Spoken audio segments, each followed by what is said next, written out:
Plastic ഉൽപ്പന്നങ്ങൾ സൂക്ഷിക്കുന്ന ഗോഡൌണിലാണ് തീപിടുത്തം ഉണ്ടായത്. തീ അണയ്ക്കാനുള്ള ശ്രമം തുടരുകയാണ്. മലപ്പുറത്ത് നിന്ന് സമീർ ബിൻ കരീം തത്സമയം മോർണിംഗ് ഷോയിൽ ചേരുന്നു. Sameer, good morning. പറയൂ, വിശദാംശങ്ങൾ എന്തൊക്കെയാണ്?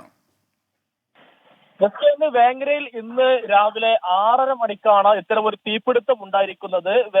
വേങ്ങരയിലെ ഒരു പ്ലാസ്റ്റിക് ഉൽപ്പന്നങ്ങൾ സ്ഥാപിക്കുന്ന ഇരിങ്ങല്ലൂരിലെ ഒരു ഗോഡൌണിൽ ഇന്ന് 6:30 കൂടി തീപിടുത്തം ഉണ്ടാവുകയായിരുന്നു.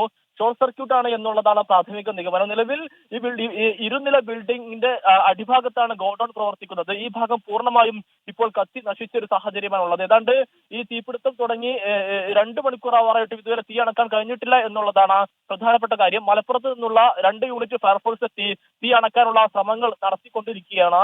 ഒപ്പം തന്നെ ഈ നാട്ടുകാരുടെ ശ്രമം ഇതിന്റെ ഭാഗമായി നടന്നുകൊണ്ടിരിക്കുകയാണ്. നിലവിൽ ഏതാനും ആളുകളൊക്കെ തന്നെ ഈ ഭാഗത്തേക്ക് തടിച്ചുകൂടുന്ന ഒരു സാഹചര്യവുമുണ്ട്. ലക്ഷങ്ങളുടെ നാശനഷ്ടമാണ് കണക്കാക്കപ്പെടുന്നത്. ഏറ്റവും പ്രധാനപ്പെട്ട കാര്യം ഈ ഗോഡൌണിന് മുകളിലത്തെ ഭാഗത്ത് ഏതാനും ചില ഇതര സംസ്ഥാന തൊഴിലാളികൾ താമസിക്കുന്ന ഒരു ഏരിയയാണ്. തീയുടെ പുക ഉയരുന്ന ഘട്ടത്തിൽ തന്നെ ഇതര സംസ്ഥാന തൊഴിലാളികൾ എണീറ്റ് പുറത്തേക്ക് ഇറങ്ങിയത് കൊണ്ട് ആളപായമൊന്നും ഉണ്ടായില്ല എന്നുള്ളതാണ് ആശ്വാസകരമായിട്ടുള്ള ഒരു കാര്യം. അതോടൊപ്പം തന്നെ ഗോഡൌണിന് പ്രവർത്തിക്കുന്ന സമയമല്ലാത്തതിനാൽ അവിടെയും ആളില്ലാത്തതിനാൽ അങ്ങനെയും ഒരു അപകടം ഒഴിവായിട്ടുണ്ട്. നിലവിൽ ഈ ബിൽഡിങ്ങിന് സമീപത്തായി പ്രവർത്തിക്കുന്നത് പള്ളിയാണ്. നിലവിൽ ഈ പള്ളിയുടെ ഭാഗത്തേക്കൊന്നും തീ പടരുന്ന ഒരു സാഹചര്യമില്ല എന്നുള്ളതും ആശ്വാസകരമായ കാര്യം തന്നെയാണ്. ഏതായാലും നിലവിൽ തീ അണക്കാനുള്ള ശ്രമം പുരോഗമിച്ചുകൊണ്ടിരിക്കുകയാണ്. ഇന്ന് രാവിലെ 6:30 വേങ്ങര ഇരിങ്ങല്ലൂർ പുത്തൻപറമ്പിലെ ഈ പ്ലാസ്റ്റിക് ഗോഡൌണിൽ തീ പിടിക്കുന്ന ഒരു സാഹചര്യം ഉണ്ടായത്. ഓക്കെ, സമീർ ബിൻ കരീമാണ് വിവരങ്ങൾ നൽകിയത്.